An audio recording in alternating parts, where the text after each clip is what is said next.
आज की कहानी एक ऐसे मोड़ पर पहुंचती है जहां हर किरदार की जिंदगी बदलने वाली है। घर का माहौल पहले से ही तनाव से भरा हुआ है। सभी लोगों के चेहरे पर चिंता साफ दिखाई दे रही है। किसी को समझ नहीं आ रहा कि आखिर सूरज ने अचानक ऐसा कौन सा फैसला लिया है जिसके बाद पूरे परिवार में हलचल मच गई है। हर कोई बस यही जानना चाहता है कि आखिर अब आगे क्या होने वाला है। इसी बीच सूरज पूरे परिवार को हॉल में बुलाता है।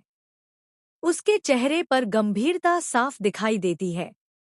वह बिना समय गंवाए कहता है कि अब बहुत कुछ बदलने वाला है और यह फैसला उसने बहुत सोच समझ कर लिया है। उसकी बात सुनकर सभी लोग एक दूसरे का चेहरा देखने लगते हैं। काव्या भी हैरान होकर सूरज की तरफ देखती है। उसे बिल्कुल भी अंदाजा नहीं होता कि अगले ही पल उसकी जिंदगी से जुड़ी सबसे बड़ी बात सामने आने वाली है। सूरज गहरी सांस लेते हुए कहता है कि वह काव्या की दूसरी शादी करवाना चाहता है। यह सुनते ही पूरे घर में जैसे सन्नाटा छा जाता है। किसी को अपने कानों पर विश्वास नहीं होता। काव्या की आंखें हैरानी से फैल जाती हैं। वह समझ ही नहीं पाती कि सूरज आखिर ऐसा क्यों कह रहा है।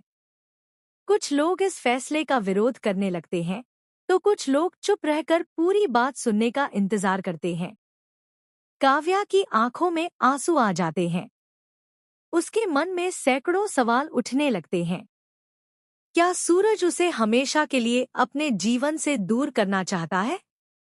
क्या इस फैसले के पीछे कोई ऐसा राज छिपा है जो अभी तक किसी को नहीं पता? या फिर सूरज किसी बहुत बड़ी सच्चाई को छिपाने की कोशिश कर रहा है? परिवार के बड़े सदस्य सूरज से सवाल करते हैं कि आखिर उसने इतना बड़ा फैसला अकेले कैसे ले लिया। लेकिन सूरज शांत रहता है। वह कहता है कि उसने जो भी किया है, काव्या की खुशी और उसके भविष्य को ध्यान में रखकर किया है। उसकी बात सुनकर कुछ लोगों की सोच बदलने लगती है, लेकिन कई लोगों को अभी भी यकीन नहीं होता कि इसके पीछे सिर्फ यही वजह है। उधर काव्या अपने कमरे में जाकर अकेले बैठ जाती है।